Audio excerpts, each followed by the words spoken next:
तुंगनाथ महादेव के दर्शन करने के बाद दोस्तों अभी हम जा रहे हैं चंद्रशिला पर। और मैं अभी यहाँ से आपको ट्रैक दिखा देता हूँ। ये देखिए, ये ट्रैक है और हमें उधर वहां पर जाना है चंद्रशिला के लिए। आपको मैं जूम करके दिखा देता हूँ थोड़ा। चंद्रशिला के ट्रैक पर आगे बढ़ने से पहले हम आपको हिमालय की श्रृंखला के असीम प्राकृतिक सौंदर्य को आपको दिखा देते हैं, जो आपके मन को असीम शांति और आंखों को अपनी ओर देखने के लिए मजबूर कर देता है।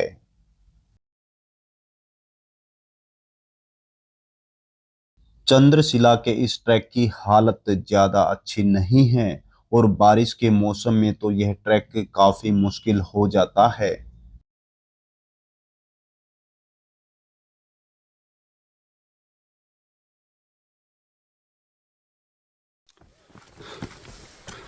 ये चंद्रशिला का ट्रैक भी काफ़ी सीधी चढ़ाई वाला है, तो आपको यहाँ पर भी काफ़ी थकान महसूस होगी। अभी हम ट्रैक पर कुछ ही मीटर चले थे, लेकिन इतने खूबसूरत नज़ारे हमें यहाँ पर दिखाई देने लगे हैं। मैं आपको भी ये नज़ारे दिखा देता हूँ।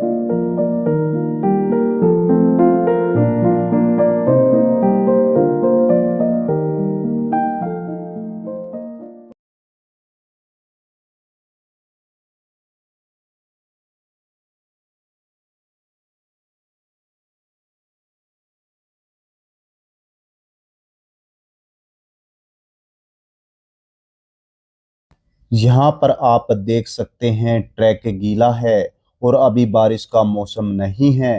ट्रैक गीला होने पर भी आप आसानी से यहाँ से निकल सकते हैं, लेकिन बारिश के मौसम में यहाँ से ट्रैकिंग करना काफी मुश्किल जरूर होगा।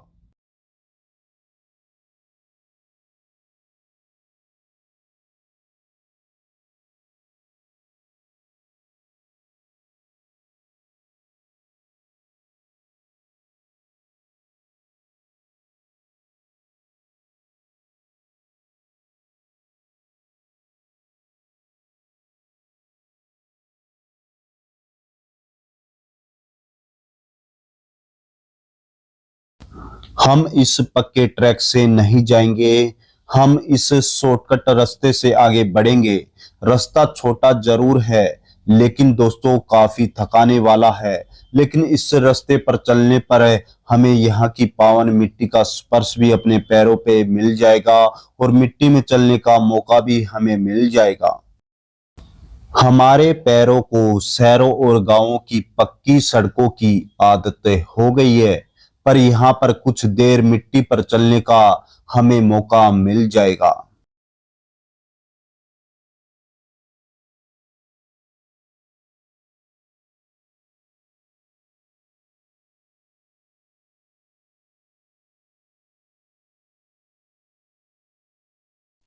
अभी कुछ ही मीटर का ट्रैक शेष है। देखिए, ये इतना ट्रैक और शेष है। लेकिन जो भी श्रद्धालु, जो भी भाई नीचे की तरफ जा रहे थे, उनसे हमने पूछा था कि ये कितने किलोमीटर का ट्रैक है, और साइन बोर्ड पे ये 1 किलोमीटर का ट्रैक लिखा हुआ है, लेकिन मैं भी खुद ही कहूँगा कि कम से कम ये 2 किलोमीटर का ट्रैक है। अभी हम दोस्तों चंद्रशिला पर पहुँच चुके हैं और यहाँ पर मौसम बिल्कुल बिगड़ चुका है। मौसम ने करवट ले ली है। जब हम तुंगनाथ मंदिर से निकले थे तो धूप थी, अभी बिल्कुल बादल छा गए हैं और बादलों का कोहरा हो गया है। मैं आपको भी दिखा देता हूँ। अभी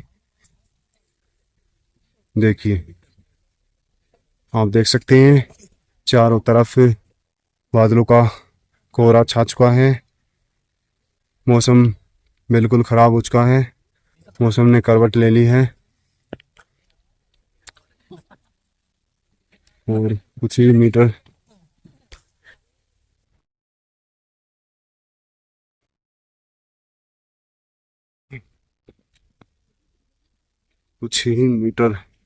और ऊपर चंद्रशिला है।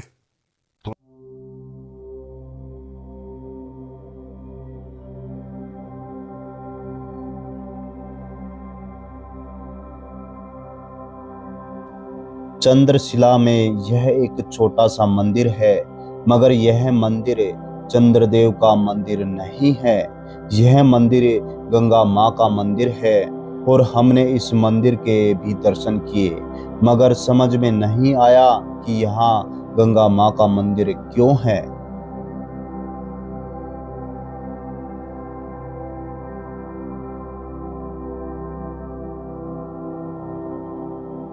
यहाँ पर एक पत्थर रखकर मनोकामनाओं के पहाड़ लोग बनाकर चले गए। राम जाने उनकी मनोकामनाएं पूरी हुई या नहीं।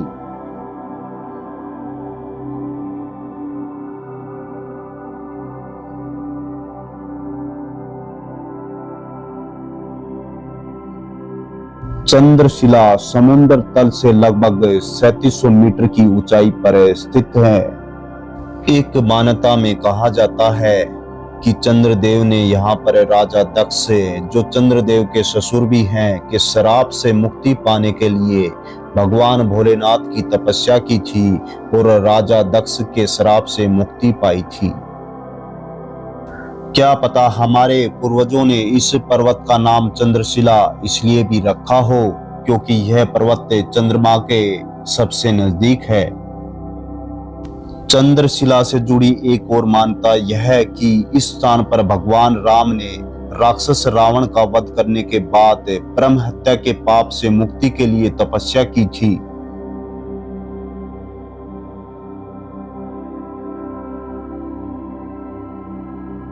हमने चंद्रशिला की इस माटी को छुआ और उसे नमस्कार किया। जहां भगवान राम के चरण पड़े हो वो माटी हमारे लिए तो पूजनीय हो ही जाती है और हमें त्रेता युग की याद दिलाती है। हिमालय की इन पर्वत श्रृंखलाओं का सौंदर्य देखकर आप यहाँ कुछ देर रुकने के लिए मजबूर जरूर हो जाएंगे। हमने भी चंद्रशिला पर कुछ देर रुकने का फैसला किया। यहाँ पर कुछ देर रुकने पर हमारे मन को असीम शांति का अनुभव हुआ।